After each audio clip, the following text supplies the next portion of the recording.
Supreme court में अपने मनपसंद जज भर पाना सरकार के लिए आसान काम नहीं होता है, इसीलिए कई बार सुप्रीम कोर्ट से भी ऐसे फैसले आ जाते हैं जो सरकार के लिए मुश्किल पैदा करने वाले होते हैं।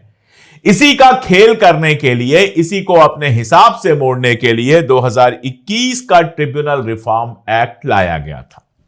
ट्रिब्यून क्या होते हैं? ट्रिब्यूनल्स जो होते हैं वो भी कोर्ट के ही होते हैं, इसमें भी जज ही नियुक्त किए जाते हैं, लेकिन इसमें आप समझ लीजिए थोड़ी फास्ट ट्रैक कार्रवाई होती है, स्पेशलिस्ट टाइप की कार्रवाई होती है। मान लीजिए कि इनकम टैक्स से जुड़ा हुआ मामला है तो उसकी कार्रवाई होगी। ऐसे ही याद दिला दूं कि भगत सिंह की फांसी वाला जब मुकदमा चल रहा था तो फटाफट भगत सिंह को फांसी देने के लिए अंग्रेजों ने भी ट्रिब्यूनल बनाया था ताकि तुरंत उनको फांसी दी जा सके। अपने यहां गवर्नमेंट उन ट्रिब्यूनल्स को रेगुलराइज करने के लिए, अपने हिसाब से चलाने के लिए ट्रिब्यूनल रिफॉर्म एक्ट लेकर आई थी और हुआ ये कि यह मामला पहुंच गया कोर्ट में। कोर्ट में पहली बार तो यह अध्यादेश के जरिए जब लाया गया था, बिना किसी बहुमत के अध्यादेश के जरिए लाया गया था, तब भी कोर्ट ने इसको रद्द किया था।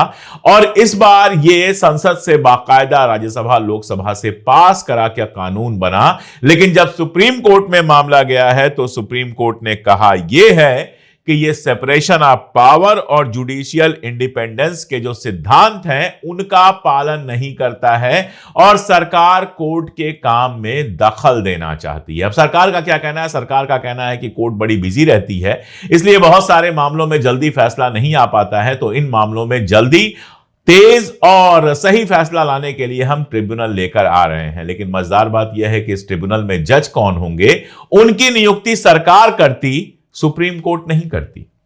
रिटायर्ड जज इसमें हो सकते थे, सिटिंग जज हो सकते थे, लेकिन अपने मनपसंद के जजों के ट्रिब्यूनल बनाने का अधिकार चाहती थी सरकार। इस बात को आप समझिए। मान लीजिए अडानी जी के खिलाफ कोई केस हो गया कि इन्होंने पैसों की गड़बड़ की है, तो अभी तो मामला सुप्रीम कोर्ट में जाता है, किस जज की बेंच पे जाएगा, ये होगा वो होगा। सरकार चाहती है कि फटाफट अडानी जी को मुक्ति मिले, तो अपने मन पसंदीदा 1 या 2 या 3 जज का एक ट्रिब्यूनल बना देगी और उस ट्रिब्यूनल में फटाफट वो केस डाल देगी और उसका फैसला क्या आएगा ये बताने की जरूरत नहीं है।